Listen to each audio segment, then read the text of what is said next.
If you've ever tried reading the book of Genesis from start to finish, you have probably run into a wall of names. These long lists of who begot who are famously skipped over. But underneath those seemingly dry catalogs of ancient families lies a highly engineered literary map. In Genesis 3, God makes a specific promise about a coming seed, a future descendant who will set things right. The problem is, almost immediately after that promise is made, human history fractures into chaos and division. Tracking a single bloodline seems impossible. To solve this, biblical authors used two different family trees. The segmented genealogy shows lateral growth, broad horizontal lists mapping the expansion of clans.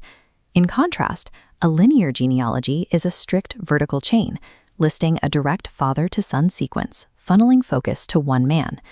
These lists of names are structural tools designed to trace a single royal promise straight through the chaos of human history. This architectural split appears in the very first generation of humanity, starting with the sons of Adam. First, the text maps out the descendants of Cain using a segmented structure. Cain's line produced nomadic herders, inventors of musical instruments, and the first metalworkers. These families made early human life productive and pleasant, but the text notes they lacked a spiritual compass. Then the focus shifts to Adam's other son, Seth. Here, the text switches to a linear genealogy. During the days of Seth's descendants, the record notes that people began to worship by the name of Yahweh-Ah, becoming the recognized godly line. This chart shows the tightly interlocking lifespans of those early patriarchs. Seth's descent is recorded with mathematical precision, creating a continuous timeline. We follow this sequence of names down through Methuselah, Lamech, and finally to his son Noah. While Cain's family tree built the early material world, Seth's strict line of descent preserved the original promise of a seed through the bottleneck of the Great Flood. After the floodwaters recede, the human race resets through Noah's 3 sons, and the genealogical map divides again. The record gives us broad, segmented lists for the descendants of Japheth and Ham. These branches multiply outward to birth populations like the Medes, the Greeks, the Egyptians, and the Canaanites. This source text maps out those nations, only to leave them behind. The spotlight narrows onto Noah's 3rd son, Shem, picking up the linear blueprint through Arpachshad. The line cuts straight down through the generations until it lands on Abraham. The writers documented the origins of the entire repopulated globe to prune the family tree and isolate the specific lineage of Abraham.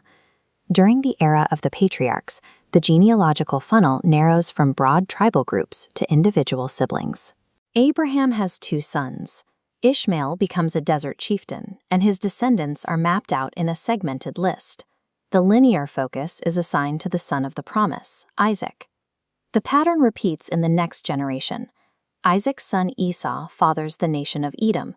Again, the text documents his segmented clan, while the linear promise narrows to his brother, Jacob. Jacob has 12 sons, who become the 12 tribes of Israel. Yet out of all of them, the royal scepter, the promise of a coming king, is granted exclusively to the tribe of Judah. This diagram illustrates the resulting lineage. Once the tribe of Judah is identified, the text follows a sequence of direct links, passing through Perez, down to Boaz, to Obed, to Jesse, and finally terminating at David. At every major historical crossroads, the text leaves behind powerful nations to track the specific biological chain of the promised seed.